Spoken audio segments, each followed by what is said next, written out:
What is going on, you guys? Welcome back to the channel. Today we are working on Leo's car, and just kind of want to talk about what's going on with Leo's car real quick before we show you guys what we found. So if you guys have seen the video where we did Leo's B series swap, and that was like, I don't know, from this video probably a couple weeks ago. It was a couple of weeks ago, but nonetheless, we released a video of when we did the B swap in Leo's car. Now, Leo's car has been running cherry for a cool minute, and one day he just showed up here from work sounding like literally a lawnmower, right? Well, see, I want to say that the reason it was more like a lawnmower was because we changed the exhaust. We actually fixed the rattle that was going on, and I mean, thanks to you, we got it to get a little bit quiet, but then we noticed there was definitely that lawnmower tick at the end, and there was a tick. So the car, we fixed the exhaust system, sounded nice and quiet, and he drove for a couple of days, and then he returned back here and there was a loud ticking noise. So we diagnosed it a little bit, and we were trying to figure out maybe it was an exhaust leak or something like that. Who knows? Maybe the injector's ticking kind of loud. We didn't know until, you know, we found some time to really get down with the car. So when Leo showed back up, not only had this ticking noise, but this now lawnmower noise that we thought the exhaust system leaking was causing the issue. But yeah, it wasn't the exhaust system. It was definitely something else. So we dove into the valve cover, and we found one of the rocker nut gone.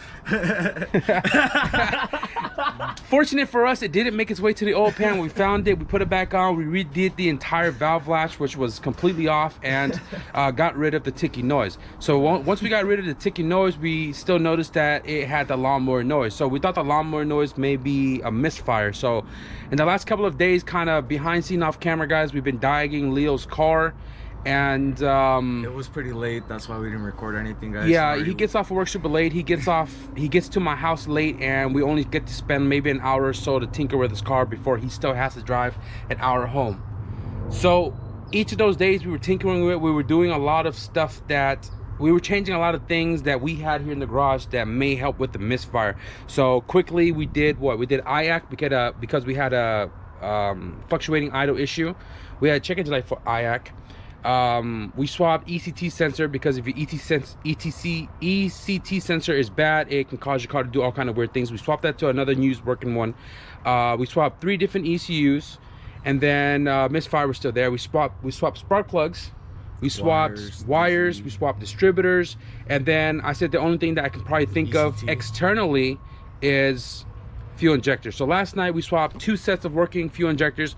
The misfire was still there. So Nomis, shout out to Nomis again, he was like, look, a leak down test will tell you everything. Now I should have done this before, but the leak down test, because it was super late at the night, we had to use the compressor, it was super loud, I didn't do it. But yesterday I said, F it, let's do the leak down test. We did a leak down test. Cylinder number 1 was at about 23%, cylinder 2 was at about 30%, which were both leaking out of the oil cap, which is given with this mysterious engine that the rings might be bad, but it ain't bad enough that it smokes out the back. Cylinder number 3 was leaking. It wasn't, cylinder 3 was leaking in the cooling system, and it was leaking into cylinder number 2. So now we have a head gasket issue because the cooling system is getting pressurized. We did cylinder number 4, and guess what? 100%, and it's leaking all the way into cylinder number 1. So we came up with the game plan, trying to figure out what we're going to do with Leo's car, because this is his only car, so we need it to run right. We need it to be reliable to drive him from home to work back home. And today today we tore his car apart. Today, fun time, we pull his freaking engine apart. So we're looking at the cylinders on the block. There's no cracks here whatsoever. That's seeping, you know, leak down from 3 to 2. We looked at the head gasket, and the head gasket does have a little like discolor right there. The blue is kind of gone in some of the areas. We're not sure if that's like a cause of combustion going into the cooling system. His car didn't overheat whatsoever, right, which is kind of weird. But head gasket is, you can see it is kind of tearing up the paint. Yeah, the coolant was normal. We weren't losing coolant, but there's pressure in the cooling system. So head gasket came off, everything here looks good, and then I told Leo, I said, he either has a bent valve because this head did skip timing before he got it, and it had bent valves before, which was replaced, or at least 4 of it was replaced out of the 8 on the exhaust side. So now that we finally got the head off, yeah, hello, there's a quarter of the valve freaking not even there. So this is definitely our issue as far as a lawnmower noise goes. And as far as right now goes, we're trying to figure out what the game plan is. It's too late to get the head to the machine shop to get the valves changed out because it's already late in the day, and we won't get the head back till tomorrow. Second choice would be to find somebody who has a head for sale that's ready to go, or third choice would be go to the junkyard, pull a head for $100 and then put a new head gasket on it, throw it back in the car, and hopefully it solves our issue. But before we get to doing any of those, I'm gonna whip out the straight edge tool and make sure at least the block is straight all around before we proceed. I'll do the middle first. 2002, barely. Nope. Barely. Nothing, nothing. Nothing, nothing, nothing, nada, nope, nope. So we straight edged the cylinder head and it checks out in all corners. I went back to check the block, and again with the 002, stay still, right there, 002, it actually goes in the middle. So right here is cleared, but then if you go into cylinder 3 and 4, it goes right through a little bit, right, just the tip. But if you go to cylinder 2 and 3, it goes right through, easy, without moving the straight edge. Again over here, straight through. So I sent this to Nomis.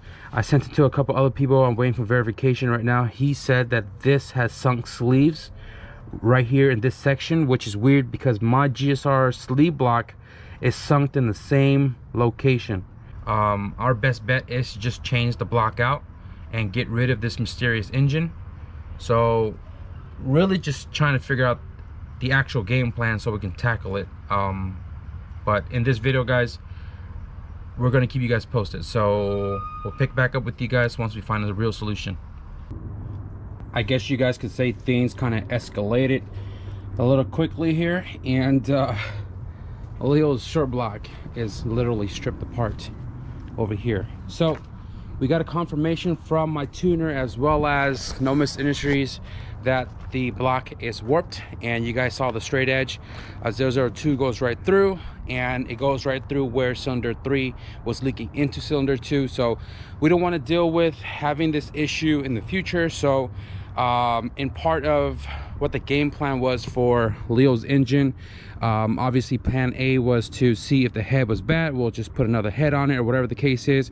But if the block itself was bad, I offered Leo one of my engines just to use for now until he situate what he's gonna do as far as getting his engine up and going, whether it's this one or getting another motor. So I have this B16 that's just kind of been stashed in the back over there. It came in the giveaway car, and it's been sitting there since I pulled it out. So I figured just to get Leo up and going again, I'm gonna lend this engine to him so he can keep his car up and going and not out of commission, and then take however long he needs to figure out what he's gonna do as far as another engine goes in here. But in the meantime, he can enjoy a little bit of VTEC. We'll definitely wire everything up because we do have the stock PWO ECU with it, and it's gonna throw a bunch of check engine lights. So we're gonna wire it up so it doesn't throw check engine lights. So all we're pretty much doing right now is we're switching everything over from the LS motor into this one, since we don't have a clutch or a flywheel in here. So we got to pull all that out, swap it all over,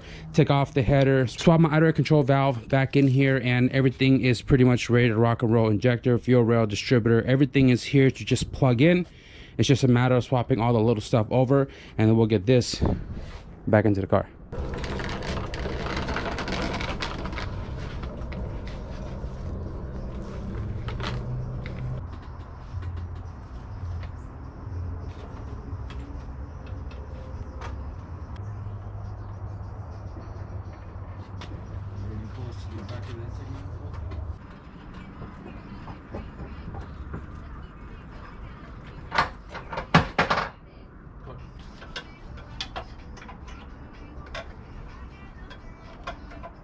So me and Leo kind of just went ahead and knocked everything out, and we have everything underneath the car, everything on top completely done. The last thing we have to do is literally put on the negative battery. So the coolant, we're going to do it after, but the engine itself has fluid in it. It has oil. We just did transmission. We have coolant on the side. We're going to do it after. We want to make sure everything's good and dandy before we go and fill it up. But yeah, it's pretty much ready to turn on. So we were just knocking everything out because we didn't want to go too deep into the night.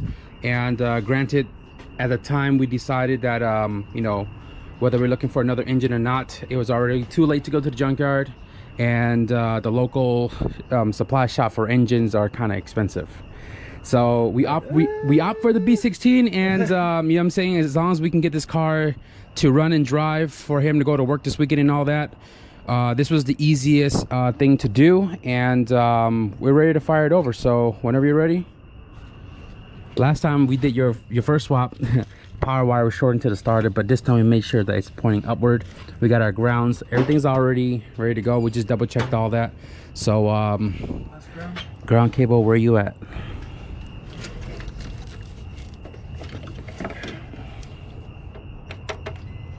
We got power.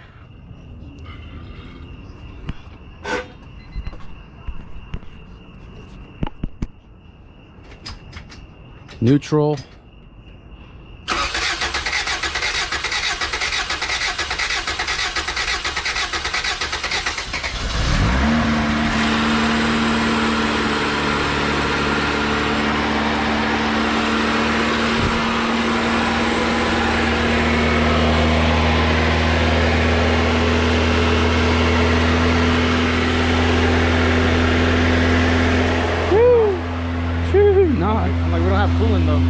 It's not going to warm up right now. Oh, okay. I just want to see where the idle's at. It's kind of high right now because, again, there's no coolant in it. But guys, that is the first start of the B16 swap.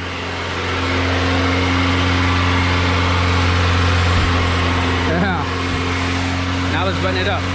So coolant is about bled out. The heater inside the car is pretty hot. I don't know what that noise is right here.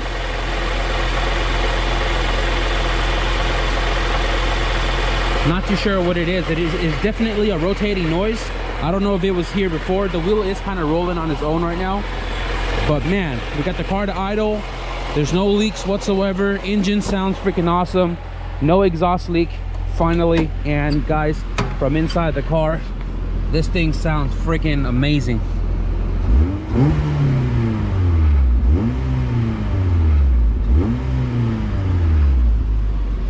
Can't wait to go for a drive.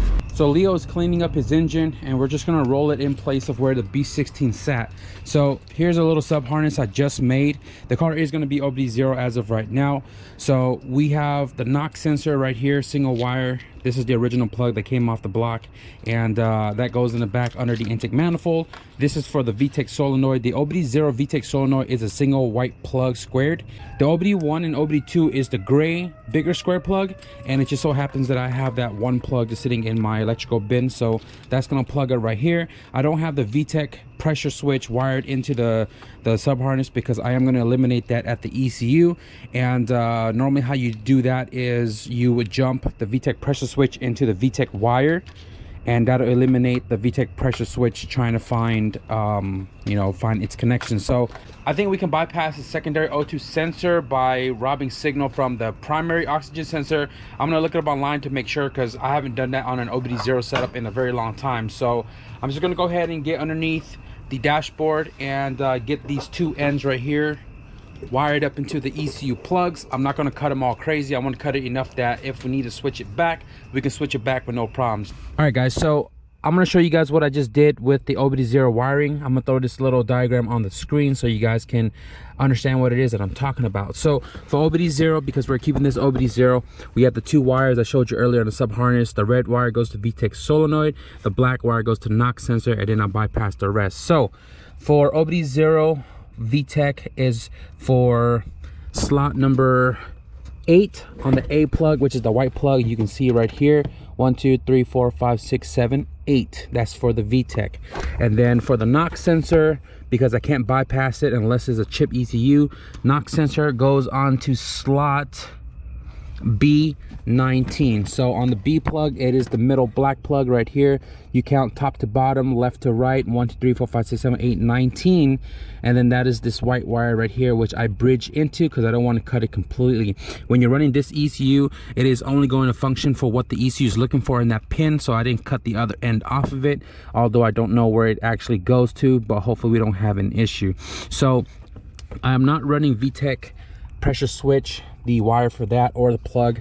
And what I did was I bypassed it, and for the pressure switch on OBD0, it is slot B5. So that is this white yellow wire right here, or yellow white yellow wire. And then all I did was bridged it into the VTEC solenoid wire on A8, and that should pull signal from there to not throw a check engine light. Now OBD0 B16 does have a secondary O2 sensor, and to bypass the secondary O2 sensor, you have to jump the wires from the C plug, which is the last black plug right here, and you have to jump C16, C16, which is primary O2 sensor. And these cars don't have the plug for the slot on the secondary O2, which is C1 2 3 4 5 6 7 8 C8. So I had some extra plugs lying around. I pinned it in to C8 for secondary O2 sensor and jumped it over to C16 for primary. So it's going to take signal off of primary oxygen sensor for it to read O2 for secondary. Hopefully it doesn't throw a check engine light. And I already did kick the key on to see if there's going to be any type of check engine light. So I'm gonna kick that on right now. Take off the light. No flashing. So if there was check engine light, it should flash now, or if not, some sensors flash on later. So we're gonna turn it on, warm it up, get this car back on the ground. Well guys, we are about to go on its first drive, and I got first dibs. Wow, it's really quiet inside the car. So I had to pull over real quick. I had a check engine light for knock sensor. I ran the wire. I was so focused on getting the harness through the firewall that I forgot to plug it in. So I got it plugged in. I pulled the EC fuse for a couple minutes, and Leo's getting some water right now, and then we're gonna jump on the freeway. Let's see how good that. I just don't want to do it on the street in case we come too close to the cop or something. On the freeway, it don't matter. Yeah. About to take a sip of juice before we make a pull.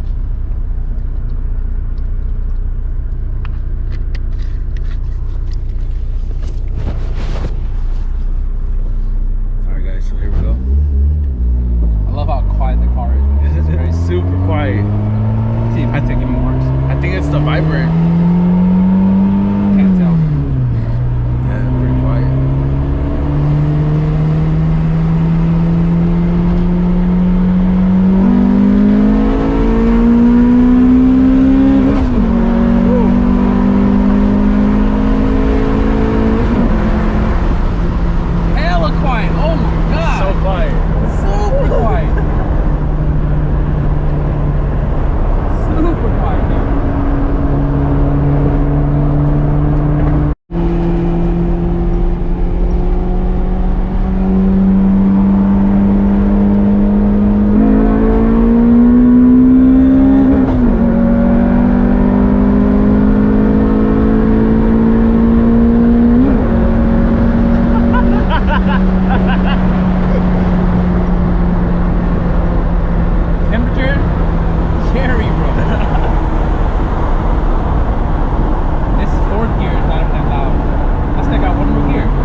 Winter means, man. Or actually, no, it's yeah, champurrado and tamales. 5-0 right there. Let's drive like a grandpa and grandma. I was gonna try to chirp second gear and I realized there's a cop right there. Don't worry guys, car's super quiet. What am I worried about? I can chirp it right here, probably wouldn't know. Watch it. There's a car in front of me, that's why I couldn't make a pull right now. Well, there you have it guys. That is the first drive of the B16A swap in Leo's car. Sorry, I didn't let you drive the car, man. You know what I'm saying? I had to get my piece with the car because Leo's gonna drive this every day and he's gonna drive it literally an hour right now going home. So I just wanted to rip on it there, back. I actually missed the exit and just went to the next one just so I can keep driving it. It's really quiet. I love the way it sounds, the way it feels. It threw a check engine light for the knock sensor again. I think maybe it's just I didn't reset it long enough. I think you might have to kill the battery, just let it reset for a couple minutes, throw it back in. The knock sensor is wired directly to its slot. It is plugged into the sensor. But I told Leo that when he gets home, well, not today, but another day, he does have a chip PR3 ECU for B16. So hopefully that eliminates all of the other sensors that we're not using and lets the VTEC engage, because I couldn't tell if it was engaging. That second pull that I did under the bridge, it sounded like VTEC was working, but I couldn't tell. So the swap is done guys. We knocked it out. We didn't go late. It's barely 10 o'clock right now. And Leo, real quick, I mean, I know you didn't drive the car, but you felt it. What do you think? Dude, honestly, it's so different, so responsive. On top of being quiet, I think, you know, first of all, I think that exhaust setup is just what helps the engine breathe, you know. I think all of these times that Leo has had this car, or at least when you went to SoCal, this car always had a loud leaking exhaust, from header to resonator to flex pipe to muffler. So we finally sorted it out with all the new stuff. Shout out to Marcus for the box and the header. And then he went to go buy a new resonator, which then we welded it on last week, give or take. And the car then had the misfire issue, which then the car sounded like a freaking lawnmower. But now that it's not sounding like a lawnmower anymore, now that it has a very solid exhaust system, it sounds mint. But that is from the LS, that B16 feels amazing. I've never owned a car with a B16, and if I did, the motor did come out of it and was sold. But I did have this B16 lying around from the giveaway CRX. Thank you, John, for the car that came with the swap, which then kind of worked out in times like this where Leo needed an engine. Now the B16 kind of lives on until Leo figure out what he's going to do with an engine for himself. But in the meantime, he's going to be rocking this, and hopefully we can sort out the VTEC working or not working issue so VTEC can kick on, so Leo can pop his cherry with that. But I just want to say, man, thank you.